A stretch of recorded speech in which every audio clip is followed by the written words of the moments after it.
What happens when you treat your father exactly like he treated you? My father, Roland, owned 17 car dealerships across 3 states. He had a house in Aspen, a condo in Miami, and a main estate with 8 bedrooms that sat empty because he lived alone. He was worth about $40 million depending on the market. We knew this because he told us constantly. He'd pull out his phone at dinner and show us his portfolio. "Look at that," he'd say. "That's what hard work gets you. My money.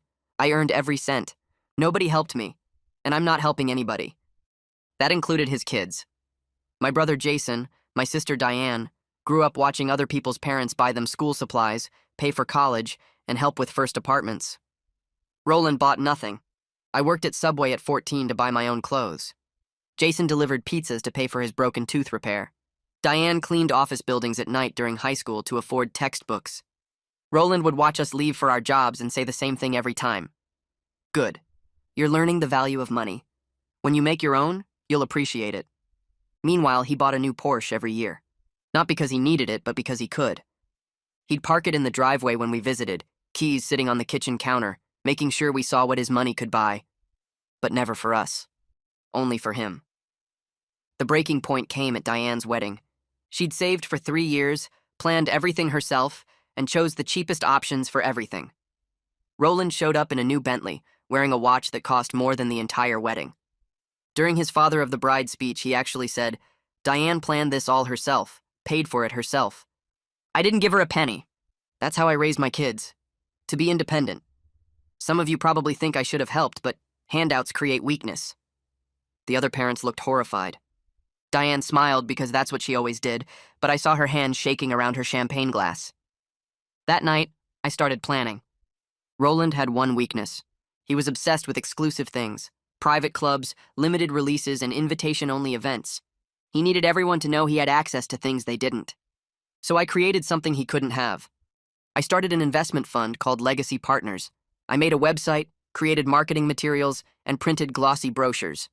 The hook was simple. Minimum buy-in of $50 million, but the first round was invitation only, and invitations were hereditary. You could only get in if your children vouched for you. I leaked information about it to his golf buddies. Told them my kids were part of the founding board, that we were selecting 10 families for the initial round. The returns we were projecting were insane, but believable if you understood the markets we were targeting. Technology patents, international real estate, and emerging markets. Everything Roland loved. Within a week, Roland called me. "Heard about your fund," he said casually. "Sounds interesting." I kept my voice neutral. "Yeah, it's going well. We're almost full." He cleared his throat. "So, how does someone get information about joining?" I explained the children vouching requirement. He laughed. "That's ridiculous. What do kids know about money?" "Everything they learned from their parents," I said. Or didn't learn. The line went quiet.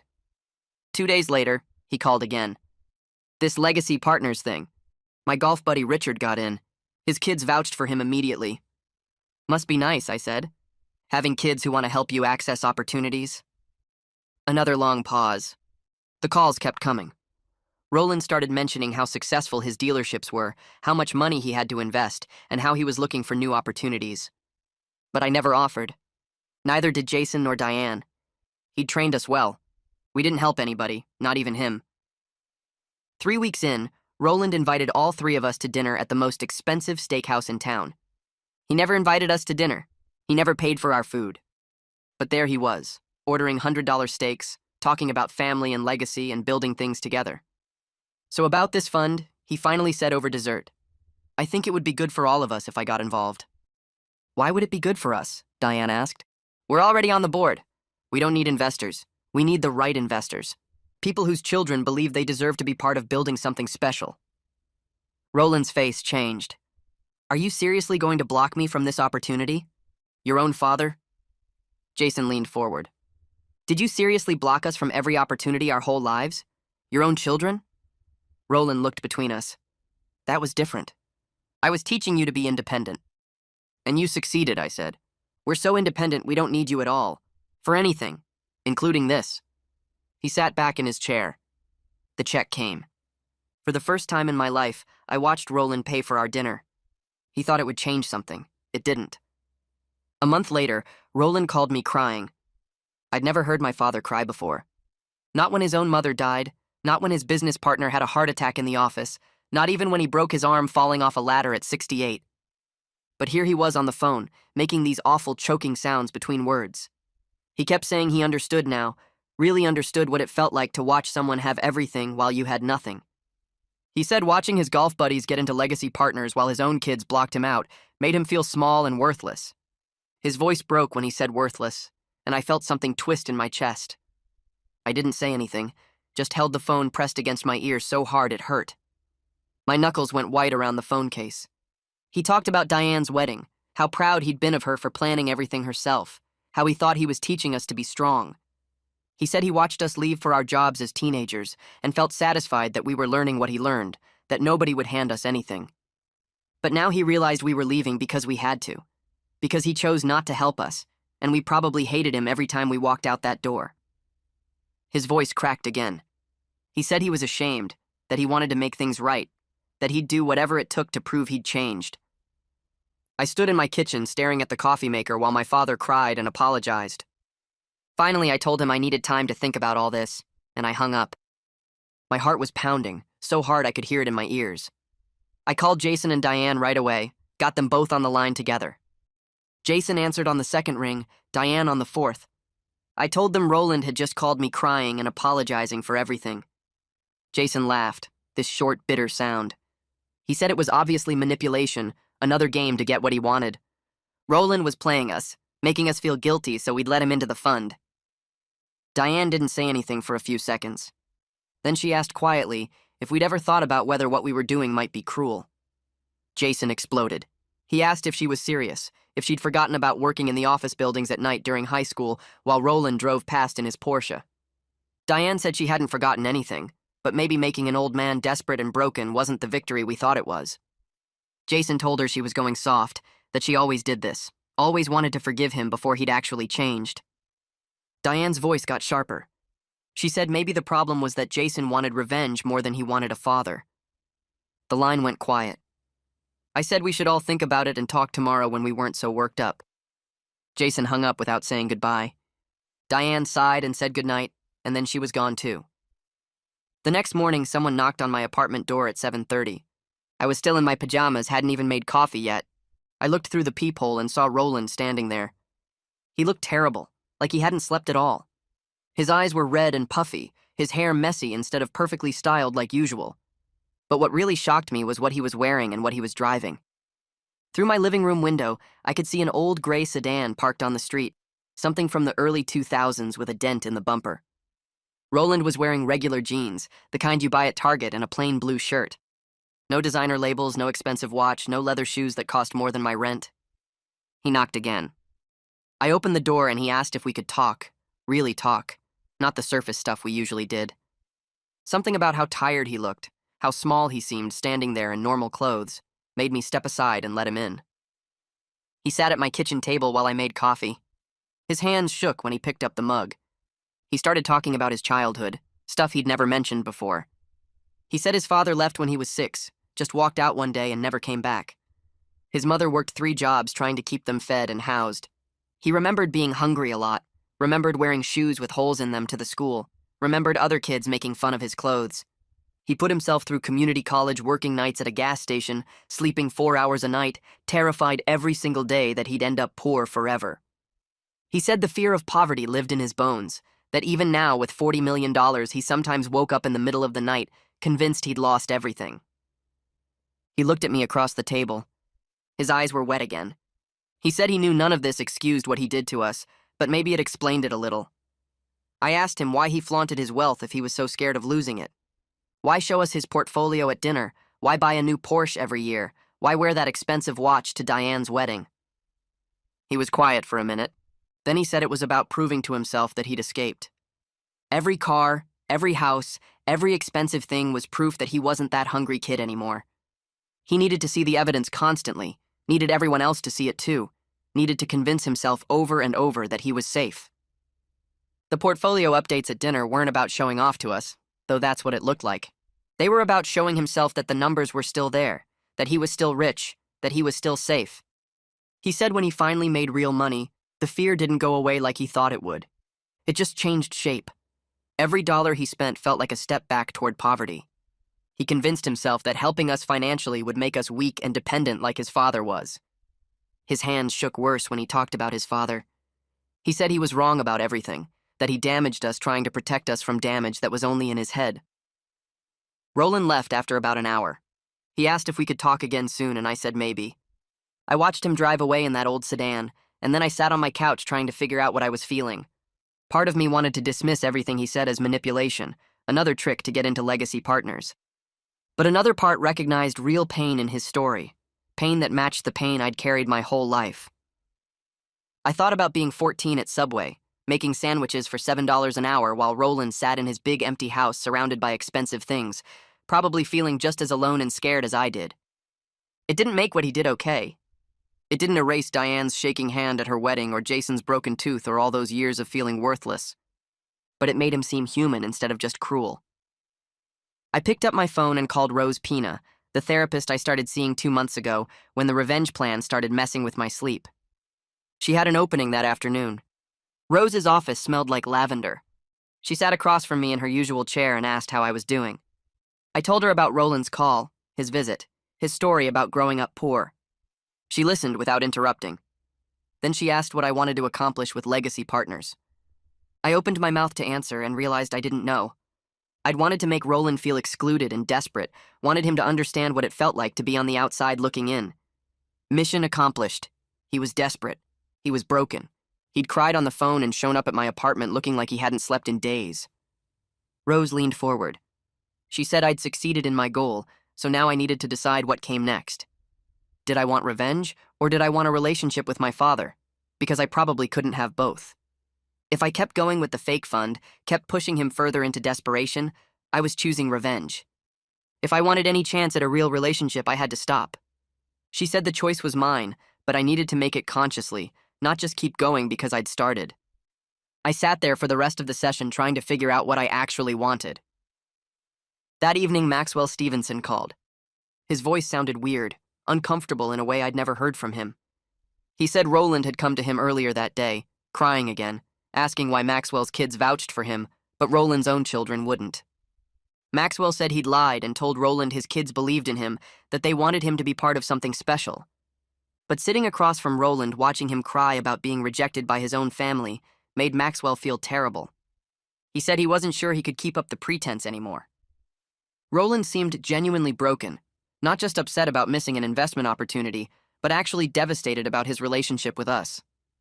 Maxwell asked if maybe we'd made our point. I told him I'd think about it and let him know. After I hung up, I sat in the dark in my living room for a long time.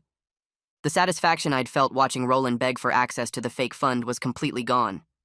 Now I just felt tired and confused and maybe a little bit ashamed.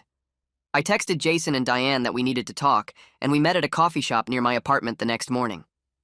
Jason showed up first, already drinking black coffee and looking like he hadn't slept. Diane arrived 10 minutes later with red eyes, and I could tell she'd been crying. We sat at a corner table away from other people, and I told them about Roland's visit, his story about growing up poor and how broken he seemed. Jason's face hardened immediately. He set his coffee down hard enough that some spilled on the table. He said Roland was playing us, that this was exactly what manipulators do when they're not getting what they want. They make themselves look pathetic and vulnerable so you feel sorry for them and give in. Jason said he'd seen this pattern his whole life, Roland switching between intimidation and manipulation depending on what worked. Diane wiped her eyes and said, maybe Roland's pain was real, that people can genuinely suffer even when they've caused suffering themselves. Jason turned on her fast, asking if she was seriously defending the man who humiliated her at her own wedding. Diane's voice shook when she said no, she wasn't defending him, but we deliberately set out to make him feel excluded and desperate, and we succeeded. Now we're watching an old man break down, and maybe that makes us cruel too. Jason stood up so fast his chair scraped loud across the floor. People turned to look at us. He said we worked minimum wage jobs as kids while Roland bought Porsches, that Diane cleaned office buildings at night to afford textbooks, that I made sandwiches at Subway for $7 an hour. He asked if we forgot all that, if one crying phone call erased decades of neglect. Diane started crying harder. She said she remembered everything, every single moment of feeling worthless and excluded. But we're adults now with decent lives and careers we built ourselves. Continuing to torture an old man who's clearly suffering says more about us than him. Jason grabbed his jacket and headed for the door. He turned back and said if we wanted to forgive Roland and play happy family, go ahead, but he wasn't done making him pay. The door slammed behind him. Diane put her head in her hands and sobbed. I sat there not knowing what to say, watching my sister fall apart while other customers pretended not to stare. 2 days later, my phone rang from a number I didn't recognize. I answered, and a man's voice said his name was Cyrus Moser, that he was Roland's business partner of 20 years. He asked if we could talk, said Roland asked him to reach out because Roland was too ashamed to call me again himself. I almost hung up, but something in his voice made me stay on the line. Cyrus said he'd known our family for 2 decades, watched us grow up from a distance, and he needed to tell me something about Roland that might change my perspective. He said Roland has been secretly paying off medical debts for former dealership employees for years, covering hospital bills and treatment costs without ever publicizing it or using it for tax benefits. I sat down on my couch, confused. Cyrus explained that 15 years ago, Roland set up a private fund specifically for this purpose. He's paid over $2 million in medical bills for employees and their families, people who worked for him and couldn't afford their healthcare costs. Cyrus said Roland swore him to secrecy because he didn't want people thinking he'd gone soft or that employees could start depending on him for help. The contradiction hit me hard. Roland wouldn't help his own kids buy school supplies but secretly paid millions in medical bills for employees. Cyrus said he's telling me this because Roland is a complicated man who did real damage to his children, but isn't the monster we think he is. He mentioned that Roland's been in his office crying several times recently, completely broken down in ways Cyrus has never seen in 20 years of partnership. Then Cyrus said something that made my stomach drop. Roland is 72 years old with heart problems, and the stress of this situation with his children could literally kill him. The doctors have warned him about his blood pressure and stress levels. Cyrus asked if I understood what he was saying, if I grasped that this revenge might actually end with Roland having a heart attack. I hung up feeling more confused than I'd felt in my entire life. I called Rose and asked for an emergency session. She fit me in that afternoon. I sat in her lavender-scented office and told her everything Cyrus said about the medical fund and Roland's heart problems. Rose listened without interrupting, then asked what I was feeling. I said I didn't know, that I was angry and guilty and confused all at the same time. She said people can be genuinely damaged by their past and still be responsible for the damage they cause others. Roland's childhood trauma explains his behavior, but doesn't excuse it. I'm allowed to feel sympathy for his pain and anger about my own pain simultaneously. Those feelings don't cancel each other out. Rose leaned forward and said the question isn't whether Roland deserves sympathy or punishment, but what I want my relationship with him to look like going forward. Do I want revenge or do I want a father? Because those are different paths with different outcomes. She said I need to decide consciously, instead of just continuing down the revenge path because I started it. I left her office with more questions than answers, but at least the questions felt clearer. The next evening, someone knocked on my apartment door. I opened it to find Catherine Groves standing there looking angry. Catherine is a family friend who's known us since we were kids, someone who used to bring us cookies when Roland wouldn't buy groceries. She walked past me into my apartment without being invited. She turned and said she needed to tell me something bluntly because nobody else would. What we're doing to Roland is cruel, and the whole community is talking about how his own children are torturing him. She said she understands we're hurt, that Roland was a terrible father in many ways, but this revenge makes us look petty and vindictive. I started to defend myself, but Catherine held up her hand. She said Roland came to her house last week and broke down completely at her kitchen table. He told her he ruined his relationship with his children and doesn't know how to fix it. Catherine watched a proud man who never showed weakness sob like a child, and she thinks we need to know that our revenge has accomplished its goal. If we keep going now, we're not seeking justice anymore. We're just being sadistic. She left without saying goodbye, and I stood in my apartment doorway watching her walk to her car. After Catherine left, I sat on my couch in the dark for a long time. Our private revenge had become public knowledge. People were judging us, taking sides, and the story was changing from Roland was a terrible father to his children are cruel. I thought about the satisfaction I felt 6 weeks ago when Roland first called begging for access to the fake fund. That feeling was completely gone now, replaced by something that felt uncomfortably like shame. People I'd known my whole life were looking at me differently, and maybe they were right to. I picked up my phone and called Maxwell. He answered on the second ring. I told him he could stop pretending to be in the legacy fund, that I was ending this.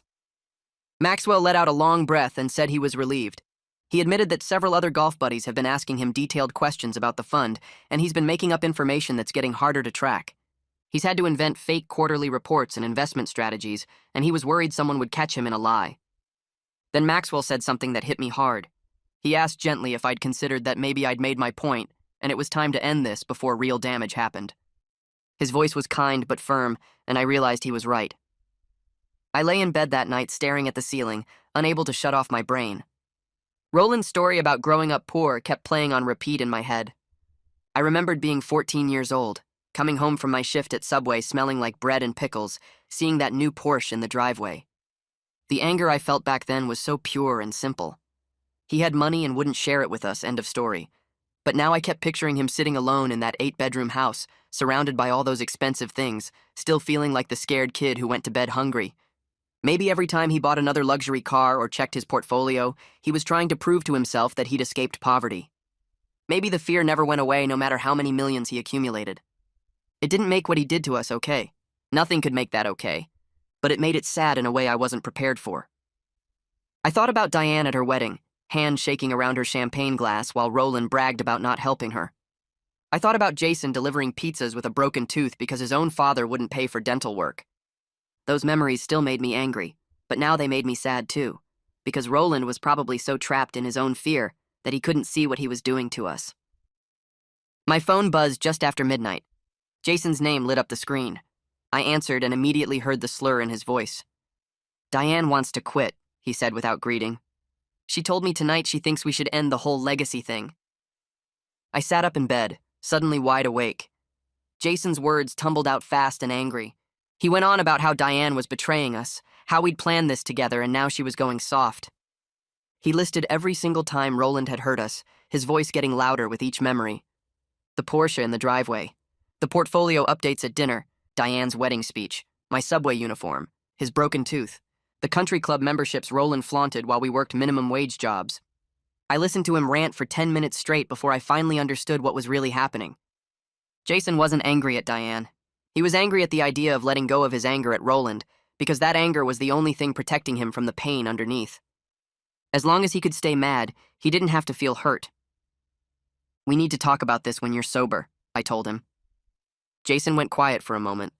Then he said something that broke my heart. "If I stop being angry at him, what do I have left? Just the fact that my own father didn't think I was worth helping. I'd rather be angry." He hung up before I could respond. I texted Diane right away, and she replied immediately like she'd been waiting for me to reach out. She suggested we all meet at her house in the morning. I barely slept the rest of the night. The three of us sat around Diane's kitchen table at 9 in the morning. Jason looked rough, his eyes bloodshot, and his hands shaking slightly as he drank the coffee Diane made him. I told them everything Cyrus had said about Roland's secret medical fund, the $2 million he'd spent over 15 years paying employees' medical bills without telling anyone. Jason's face went through several different emotions while I talked. Shock first, then confusion, then something that looked almost like betrayal, like Roland keeping this secret generosity was another way of hurting us. "It doesn't change anything," Jason said quietly, but his voice didn't have the conviction it usually did when he talked about Roland. "He paid strangers' medical bills but wouldn't fix my tooth. That's somehow worse." Diane wrapped her hands around her own coffee mug. "What are we actually trying to accomplish now? Roland is clearly suffering. We wanted him to feel excluded and powerless, and he does. So what happens next?" We sat in silence for a moment. The question hung in the air between us, heavy and uncomfortable. I realized I didn't have a good answer. Jason stared into his coffee. Diane looked out the window at her backyard. None of us wanted to be the first to admit that maybe we'd gone far enough. We ended up talking for 3 hours. We went through our childhoods piece by piece, examining every memory where Roland had hurt us. Jason talked about how working as a pizza delivery driver at 15 made him feel worthless, like he wasn't even worth the cost of basic dental care to his own father. Diane described planning her wedding around the cheapest possible options because she was terrified of seeming like she needed help, even though she desperately wanted Roland to offer. I admitted that every time I saw Roland's Porsche in the driveway while I was wearing my Subway uniform, I felt like he was deliberately showing me that his comfort mattered more than mine.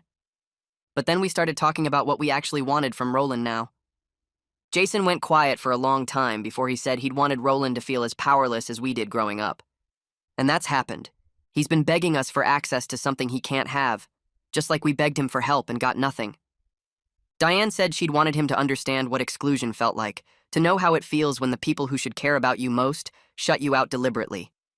And he does understand that now. I realized what I'd really wanted all along was for Roland to apologize and acknowledge the damage he'd caused. His crying phone call had been exactly that, even if I hadn't recognized it at the time. So we'd each gotten what we wanted from this revenge. The question was what we did with that success. Diane brought up the elephant in the room that we'd all been avoiding. Legacy Partners is completely fake. At some point, that truth is going to come out. When it does, any progress we might make toward having a real relationship with Roland will be destroyed instantly, because he'll know we deliberately deceived and humiliated him. The revenge that felt so satisfying 6 weeks ago when this started now felt like a bomb waiting to explode. Jason suggested we could just let the fund fade away naturally. Tell people it didn't work out, that the market conditions changed or the founding partners decided to go in a different direction. We never have to admit it was fake. But Diane shook her head. Living with that lie means never having an honest relationship with Roland. Our whole family has been built on dishonesty for decades. Roland lying about his reasons for not helping us lying about understanding his philosophy, everyone pretending we were fine when we weren't. She was tired of it. She wanted something real, even if real meant painful. I agreed with her, though the thought of confessing the truth to Roland made my stomach hurt. How do you tell your father you created an elaborate fake investment fund just to watch him beg? I met with Rose 2 days later. I'd been seeing her weekly since the legacy thing started affecting my sleep, and she'd become someone I trusted to be honest with me even when the honesty hurt. I explained the situation to her. The revenge had worked. Roland was suffering and remorseful. But now we had to decide whether to come clean about the fake fund or let it fade away and live with the lie forever. Rose leaned back in her chair and asked me what I wanted my relationship with Roland to look like 5 years from now. I'd never thought about it that way. I'd been so focused on making him pay for the past that I hadn't considered what kind of future I actually wanted. If I want a real relationship with him, I said slowly, it has to be built on honesty, even when that honesty is painful. Rose nodded. The revenge gave you temporary power and satisfaction, but it can't give you what you actually need, which is a father who sees you and values you. That kind of relationship can only exist if you're both willing to be honest about who you are and what you've done, even the ugly parts. She was right. Keeping the legacy secret meant keeping Roland at arm's length forever. Telling him the truth meant risking his anger and hurt, but it also meant the possibility of something real. I left her office knowing what I had to do, even though every part of me wanted to avoid it. I called Roland and asked him to meet me for dinner, just the two of us. He sounded surprised but hopeful when he agreed. I picked a quiet restaurant on the edge of town, the kind of place where you could have a private conversation without the whole community watching. My heart pounded the entire drive there. I kept rehearsing what I was going to say, but nothing sounded right. How do you confess to deliberately humiliating your own father? Roland was already there when I arrived, sitting at a corner table. He looked hopeful when he saw me, and that hope made what I was about to do so much harder. He'd probably been thinking this dinner meant I was ready to vouch for him to join Legacy. He probably thought his crying phone call and honest conversation about his childhood had changed things between us. He wasn't wrong, but not in the way he expected. We ordered food neither of us would eat, made small talk about the weather and the restaurant and nothing that mattered. Finally, I couldn't put it off anymore. I need to confess something, I told him. I watched his face change as I started explaining. Legacy Partners doesn't exist. It never existed. I created the whole thing as revenge. Roland sat completely still while I told him the entire story.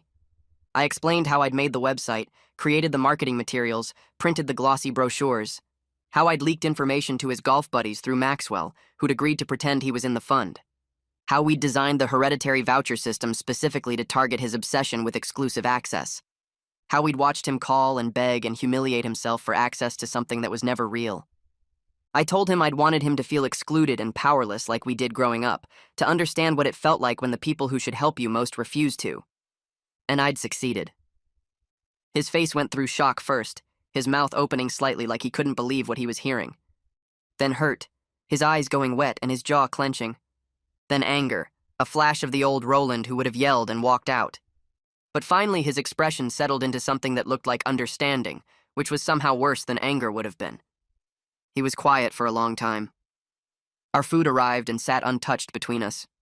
The waiter asked if everything was okay, and we both said yes automatically, even though nothing was okay. Finally, Roland spoke. I deserve this. What you did to me is exactly what I did to you for decades. The cruelty of it actually helps me understand how much damage I caused, because feeling this humiliated and manipulated is unbearable. He looked directly at me. Did you tell me the truth because you felt guilty, or because you want to try having a real relationship? I didn't know how to answer that question. Both felt true at the same time. The guilt was real, sitting heavy in my chest like a stone. But so was the curiosity about who Roland actually was when he wasn't performing wealth or defending his choices. I told him both things were true, that I felt terrible about what we'd done, but also wanted to understand him beyond the father who'd spent decades proving he didn't need us. Roland nodded slowly, his eyes still wet but focused on me with an attention I'd never experienced from him before. He said he understood that he'd spent his whole life protecting himself from vulnerability, and it had cost him everything that actually mattered. He asked if we could try building something real, starting from this moment of painful honesty instead of pretending the past didn't exist. I said yes, even though I had no idea what that would look like or if it was even possible after everything we'd done to each other. Jason's meeting with Roland happened 3 days later at a diner near Jason's apartment. I wasn't there, but Jason called me right after, his voice tight with emotions he couldn't name. He said he'd walked in planning to enjoy watching Roland squirm, to take satisfaction in the pain we'd caused him. But sitting across from our father in that booth, watching him try to drink coffee with shaking hands, Jason felt something shift inside him. Roland had listened to the whole Legacy Partners confession without interrupting, his face going pale, but his posture staying still. When Jason finished talking, Roland said he deserved every bit of the humiliation, that he'd taught us to be ruthless, and we'd learned the lesson well. Then he asked the same question he'd asked me, whether Jason wanted revenge or a relationship, because those two things couldn't exist in the same space. Jason told me he'd said he didn't know yet, that the anger was still too big to see past, but he'd think about it. Roland had nodded, paid for both their meals without making a show of it, and left Jason sitting in that booth trying to figure out what he actually wanted. Diane's conversation happened 2 days after Jason's, and she called me crying before she even got home.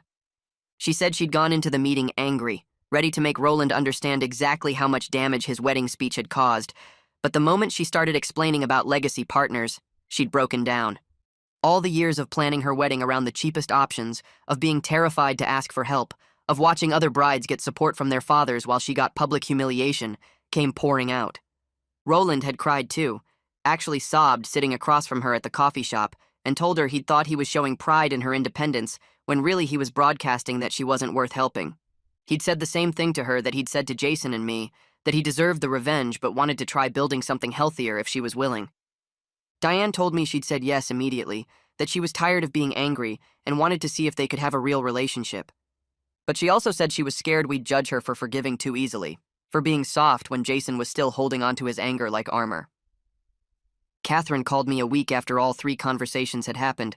Her voice was careful when she said she'd heard what we did, that Roland had told her about Legacy Partners being fake and about us confessing the truth to him. She said she thought the revenge was wrong, that deliberately humiliating someone was cruel no matter what they'd done to deserve it. But she also respected that we'd told the truth instead of letting the lie continue forever. She mentioned Roland had called her crying again, but this time the crying was different. He wasn't crying about being excluded or manipulated.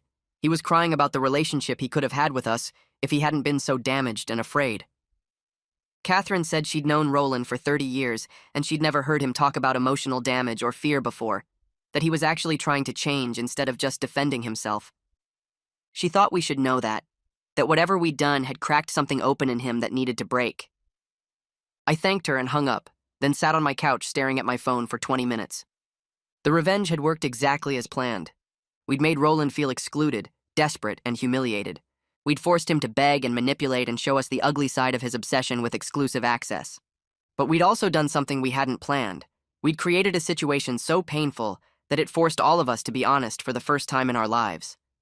The fake fund was cruel, but it had led to conversations we never would have had otherwise. I didn't know if that made it worth it, or just made us all complicit in perpetuating the family's cycle of emotional damage.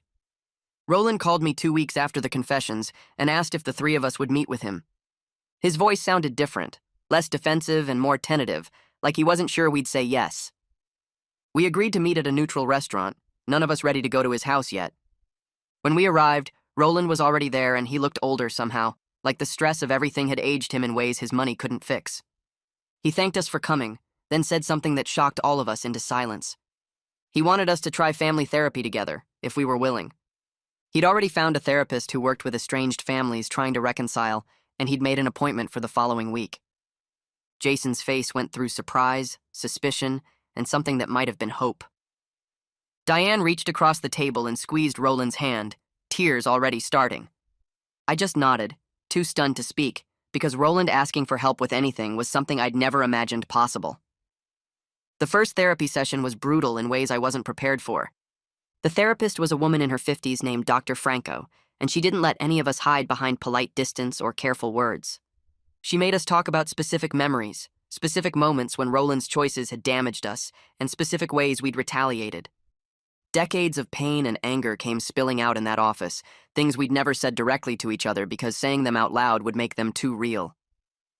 Jason talked about delivering pizzas at 15 to pay for his broken tooth, about feeling like Roland's love was conditional on financial independence. Diane described planning her wedding around the cheapest options because asking for help felt like admitting she was weak. I explained working at Subway at 14 and watching Roland park new Porsches in the driveway, the message clear that his money was for him alone.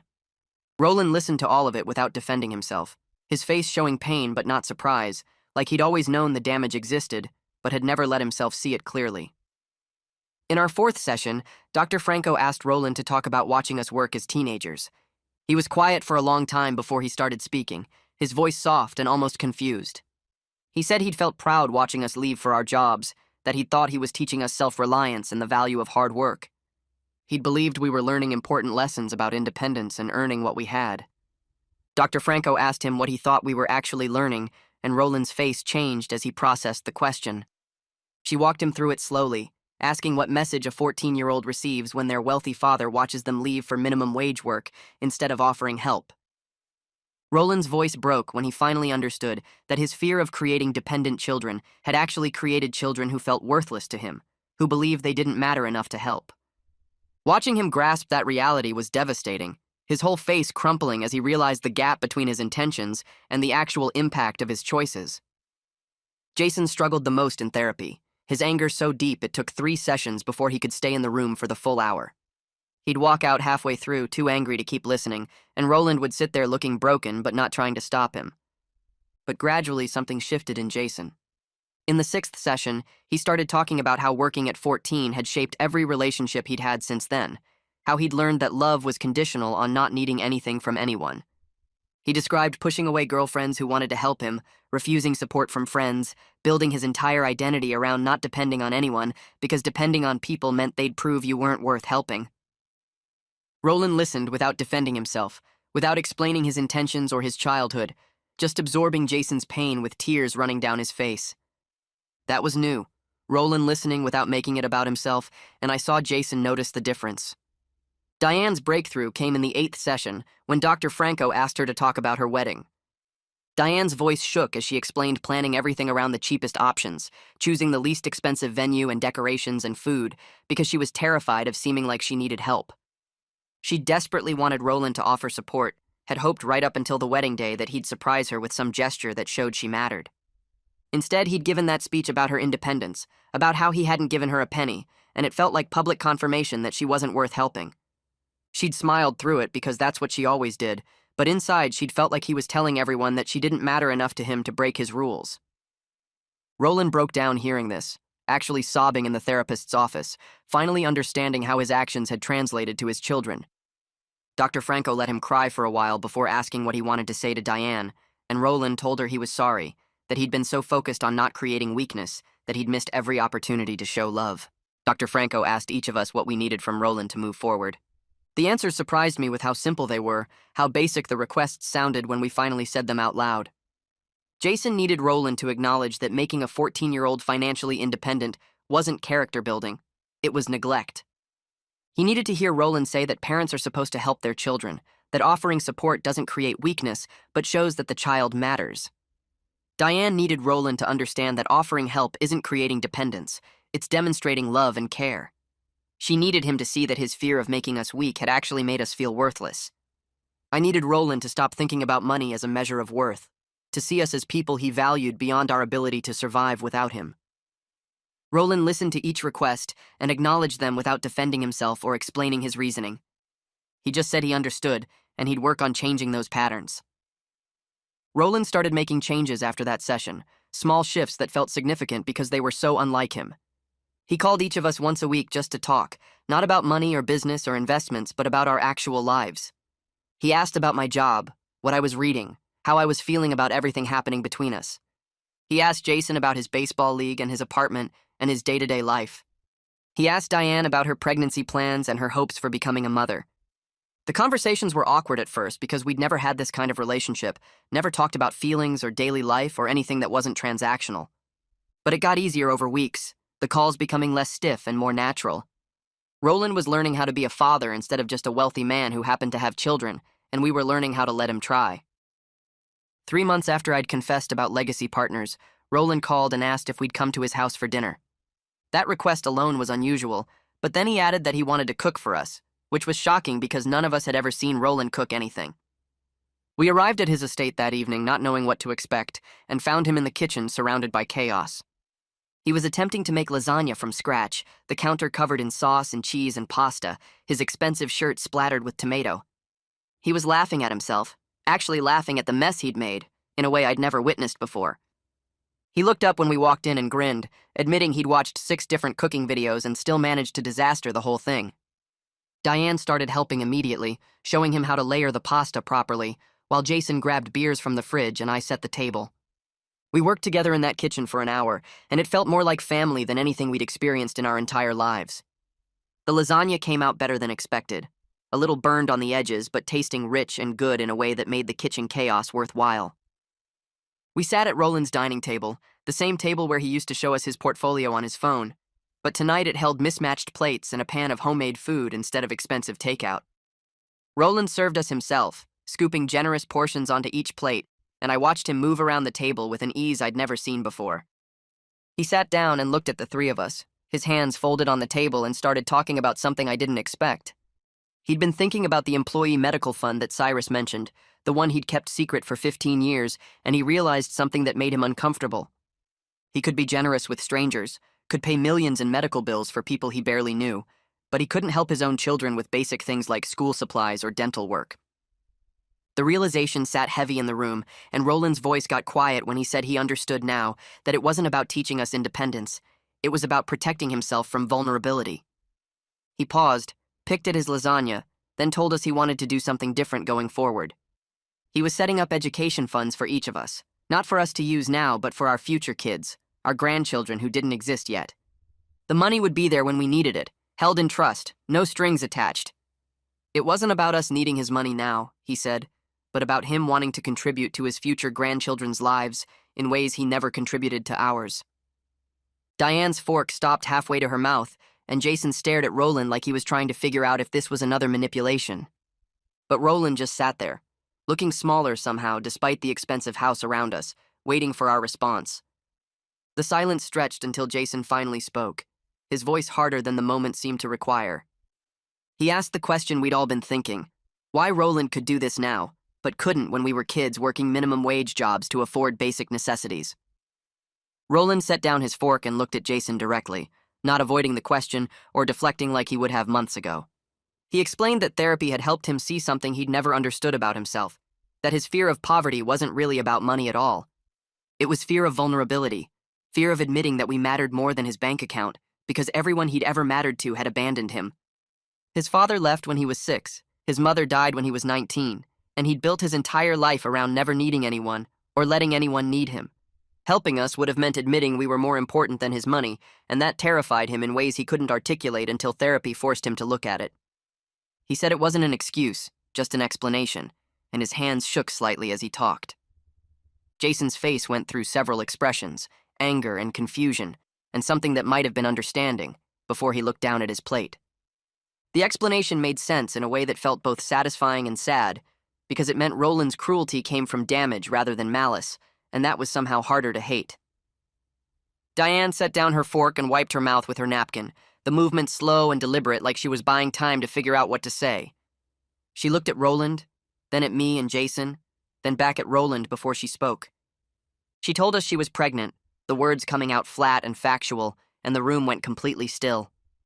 She'd found out 2 weeks ago and hadn't been sure she wanted to share the news with Roland, hadn't known if she wanted him involved in her child's life given everything that happened between us. But sitting here watching him try to cook lasagna and talk about education funds and admit his failures, she thought maybe there was space for him to be a grandfather if he wanted that role.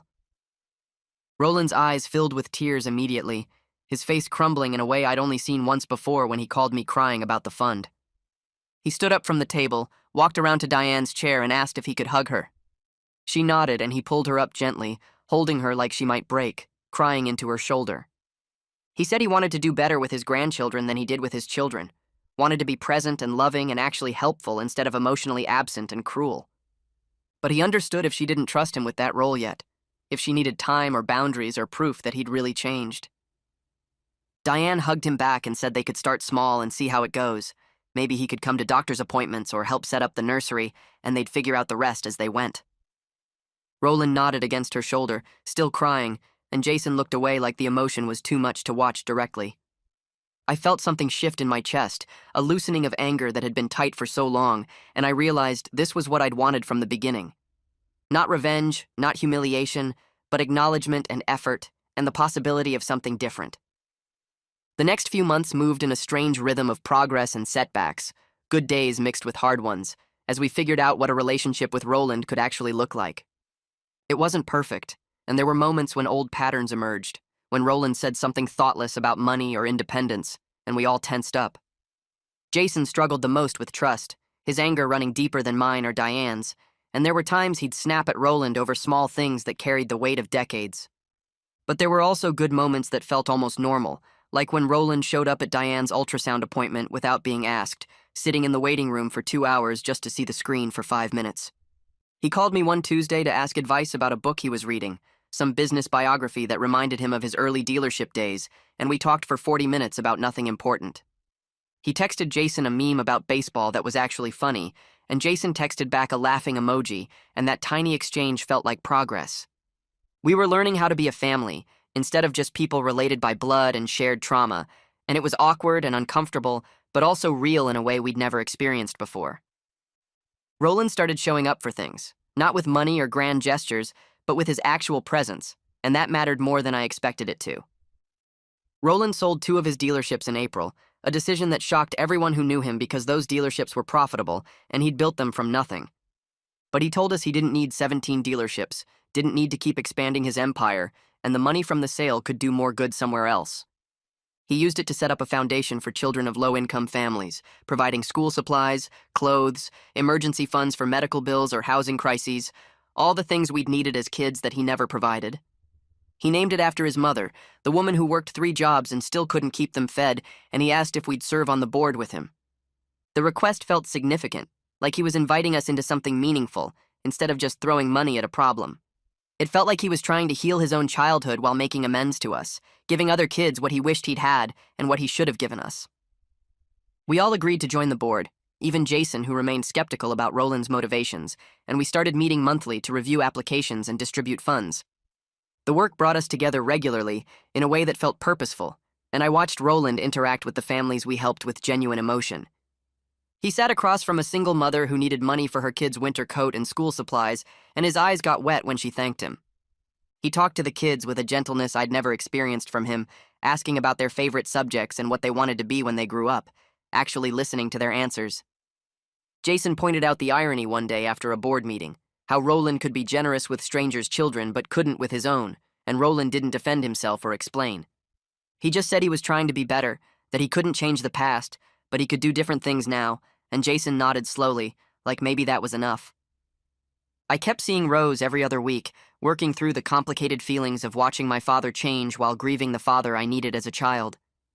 She helped me understand that both feelings could exist at the same time, that I could appreciate who Roland was becoming while still being angry about who he was when I needed him most. The revenge with the fake investment fund had given me power temporarily, a sense of control and satisfaction watching him beg for access to something that didn't exist.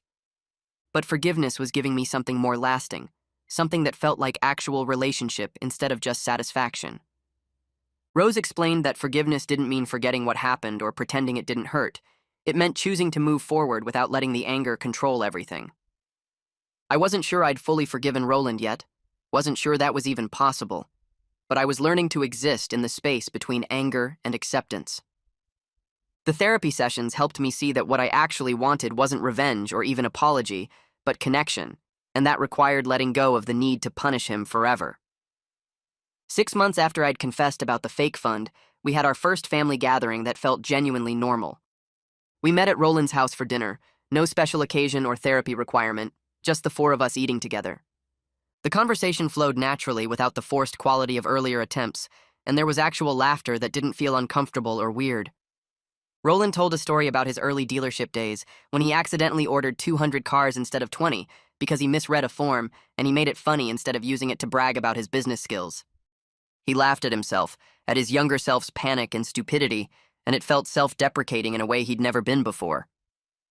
Jason made a joke about Roland's cooking improving since the lasagna disaster, and Roland laughed genuinely instead of getting defensive, and the ease of it made something relax in my shoulders. Diane caught my eye across the table and smiled, and I realized this was what we'd been fighting for all along.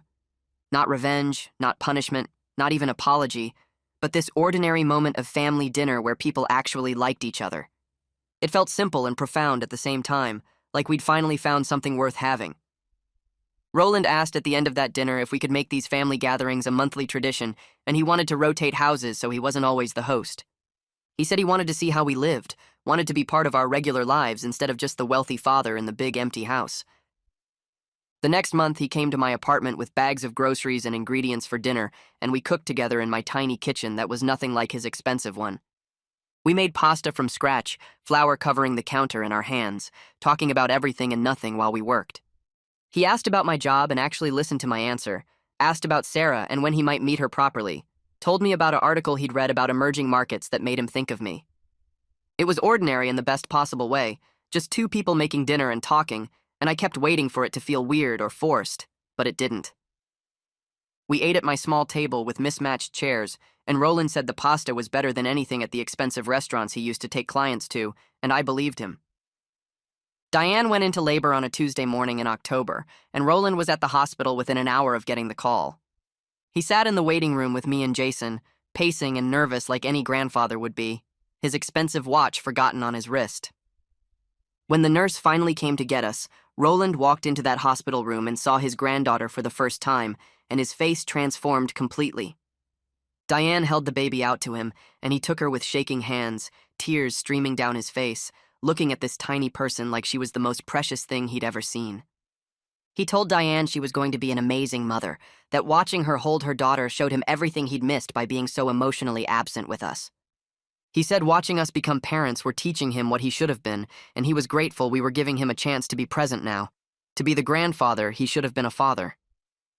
Diane cried too, and Jason put his hand on Roland's shoulder, and I stood there watching my father hold his granddaughter and thought about how far we'd traveled from that night at Diane's wedding when I started planning revenge.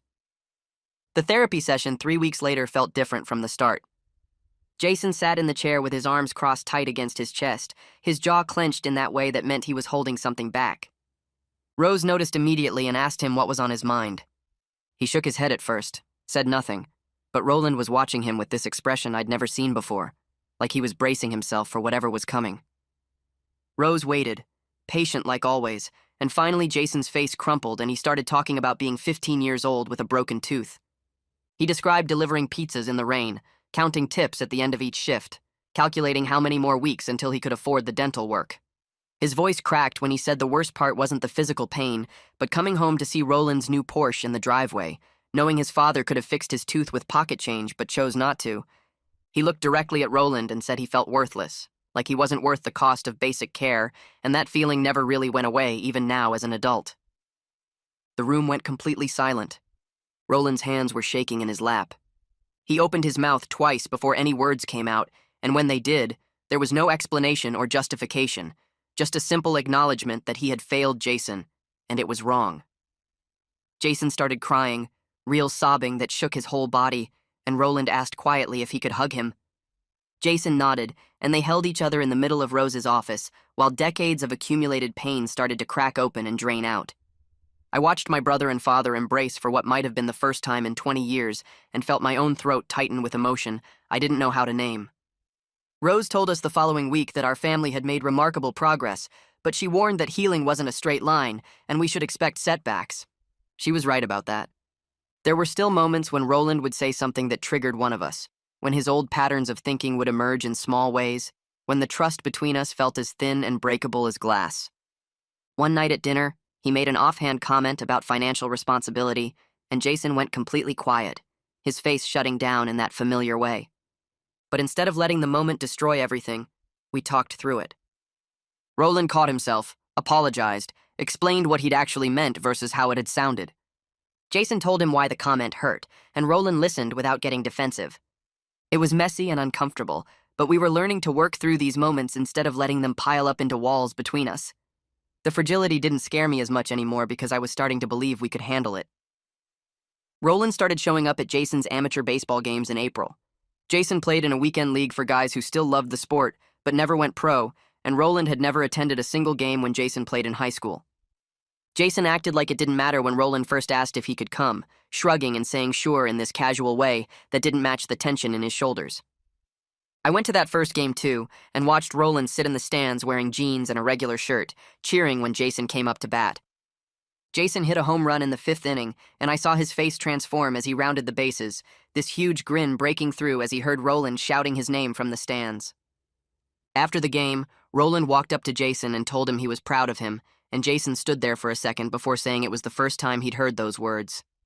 They hugged again, shorter this time, but just as meaningful, and I realized these small, ordinary moments were building something we'd never had before. Diane's birthday came in early June, and Roland showed up at her house with a wrapped package that looked handmade rather than store-bought. She opened it to find a photo album he'd put together himself, filled with pictures from her childhood that he'd dug out of storage and organized chronologically. Each page had a note in his handwriting about a specific memory, things he treasured about her that he'd never told her. She cried reading his note about her determination and strength, qualities he'd always admired but kept to himself because he thought acknowledging them would make her soft. She told him through tears that this meant more than any amount of money ever could, and he said he was starting to understand that the expensive gifts he used to give were really just ways to avoid actual emotional connection. They sat together on her couch going through the album page by page, and I heard them laughing about some of the old photos, remembering moments from a childhood that had been harder than it should have been, but still held some good memories worth keeping. I introduced Roland to Sarah in July, nervous about how he'd act even though he'd been doing so much better. We met at a casual restaurant, nothing fancy, and I watched Roland shake her hand and ask genuine questions about her work as a teacher. He wanted to know about her students, her approach to education, what she found most rewarding about the job. Sarah relaxed as the conversation went on, and I could see her surprise at how different he was from the stories I'd told her. After dinner, Roland pulled me aside while Sarah was in the bathroom and told me she seemed wonderful, and he was happy I'd found someone who clearly loved me. It was the kind of fatherly approval I'd never thought I'd experience, this simple acknowledgement that he cared about my happiness and wanted good things for me. Sarah said later that she'd expected someone cold and distant based on my stories, but the man she met seemed genuinely interested in building a relationship with her. I told her people could change if they were willing to do the work, and I was still getting used to believing that myself. A year after I'd confessed about legacy partners, we gathered at Roland's house for Christmas, and the atmosphere was completely different from every holiday I remembered. There was actual warmth in the rooms, laughter that sounded genuine instead of forced, conversations that went beyond surface pleasantries into real connection. Roland gave each of us gifts that showed he'd been paying attention to our actual lives instead of just buying expensive items to show off his wealth. He gave Jason a signed baseball from his favorite player's rookie year, something Jason had mentioned wanting months ago in passing. He gave Diane a first edition of her favorite childhood book with an inscription about how watching her read to her daughter reminded him of moments he'd missed. He gave me a framed photo of us from when I was 5, one of the few pictures where he was actually smiling at me instead of at the camera. The gifts weren't about the money spent, but about the thought and attention behind them, and that shift felt more significant than any apology. Roland gathered us in the living room after we'd opened presents and said he'd been thinking about his legacy, what he wanted to leave behind when he was gone. He said he'd spent his whole life building car dealerships and accumulating money, But he realized now that none of that mattered as much as the relationships he'd almost destroyed through his fear and selfishness. He told us he was updating his will to include substantial donations to causes we each cared about, things that reflected our values rather than his desire to be remembered as wealthy. He wanted us involved in those decisions, not because it was our money, but because he wanted to build something meaningful together that would outlast him. Jason asked why this mattered now when he'd never cared about our input before. And Roland said honestly that facing his own mortality at 73 made him realize he didn't want to die alone in his big empty house, surrounded by expensive things that meant nothing. He wanted to die knowing he'd contributed to something bigger than himself and that his children didn't hate him. Jason announced his engagement to his girlfriend Amanda in February, and Roland's response showed how much he'd changed. He asked if he could contribute to the wedding, not to show off or control everything, but because he wanted to be part of this important moment in Jason's life. Jason agreed after talking it through with Amanda, and they sat down together to plan a budget that respected Jason's choices while allowing Roland to help in meaningful ways. Roland didn't try to upgrade everything or push for a more expensive venue. He just listened to what Jason and Amanda wanted and figured out how he could support that vision. At the wedding in May, Roland's speech was about Jason's strength and character, the resilience he'd developed through all the hardship Roland had put him through, and how proud he was to watch Jason build a life based on genuine love and partnership instead of fear and isolation. There wasn't a dry eye in the room, and afterward several people told me they'd never seen a father of the groom speech that honest and vulnerable. Diane's daughter Sophia took her first steps at a family dinner in June, wobbling across the living room carpet while we all watched and cheered. Roland was there to see it, sitting on the floor with his arms outstretched, encouraging Sophia to walk to him. Diane stood behind Sophia with her hands hovering protectively, and I saw her face when Roland scooped Sophia up and kissed her forehead with such obvious love and joy. Later that evening, Roland told Diane she was the kind of mother he wished he'd had growing up, and watching her parent with such patience and unconditional love was teaching him things he'd missed during his own childhood and our childhoods. Diane said having him as an involved grandfather was healing something she didn't even know was broken, this hole where a loving father should have been, that was slowly filling in through his relationship with Sophia. Rose told me in what turned out to be our final therapy session that what our family had accomplished was rare, that most estrangements don't heal because someone isn't willing to do the work required. She said the legacy partner's revenge had been a catalyst that forced honesty when nothing else would have broken through Roland's defenses, and while she didn't recommend that approach in general, in our specific case it had led to something real and transformative. I told her I was grateful for the relationship I had with Roland now, this growing connection built on honesty and effort, even though I still grieved the father I'd needed as a child and would never have. She said both feelings could exist together, that healing didn't erase the past, but created space for something different in the present. I left her office feeling like I'd reached some kind of resolution, not perfect or complete, but real enough to build on. 2 years after everything started, I'm at Roland's house helping him organize his home office. The room is still too big, still has the expensive furniture he bought to prove something to himself, but now it feels different somehow. We're going through filing cabinets, sorting decades of business records and personal papers into keep and shred piles. I pull open a drawer in his desk and find the Legacy Partners brochure I created, the glossy paper still smooth and professional looking. The fake company logo I designed stares back at me, and I hold it up without saying anything. Roland looks over from where he's boxing up old tax documents, and his face changes when he sees what I'm holding. We both start laughing at the same time, this genuine shared laughter that would have been impossible 3 years ago. He takes the brochure from me and examines it like it's some kind of historical document, shaking his head at the elaborate details I included. The fake board member photos, the projected returns that seemed so believable, the entire hereditary invitation system designed specifically to exploit his weakness for exclusive access. He tells me he's almost grateful for it because his pride would never have let him admit he needed to change without being completely broken first. Sometimes you have to lose everything to figure out what actually matters, he says, and I realize he's talking about more than just the fake investment fund. We keep sorting through his office, but the mood has shifted into something comfortable and easy. He asks if I think he's a good father now, and the question catches me off guard because Roland never used to ask for validation or approval about anything. I tell him honestly that he's a much better father than he was, and that's what matters. I explain that I'm learning to appreciate who he is now, while accepting that I can't get back the childhood I needed. The 14-year-old working at Subway will always be part of me, and no amount of present-day connection can erase those years of feeling worthless to him.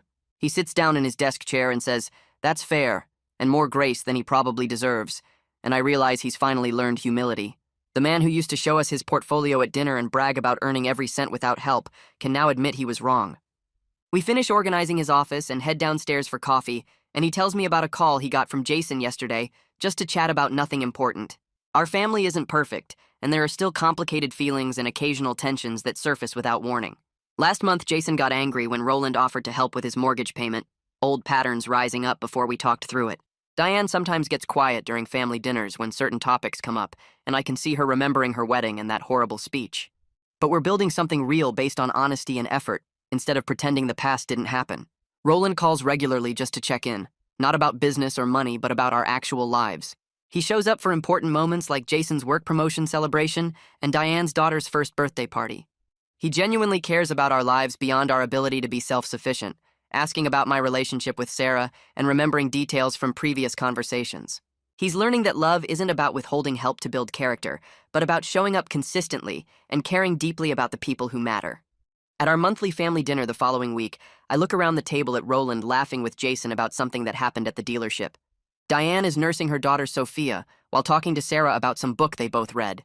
The table is crowded with food that everyone contributed, not expensive steakhouse meals, but normal family dinner dishes. Roland is 74 now, and while we can't get back the lost years, we're making the most of the time we have left. Sarah squeezes my hand under the table, and I realize this is what I wanted all along. Not revenge, but family. The Legacy Partners scheme was cruel, and I'm not proud of how far I took it, but it broke through decades of dysfunction to create space for something healthier. We're building a relationship based on who we actually are instead of who we wished we'd been, and that feels like enough.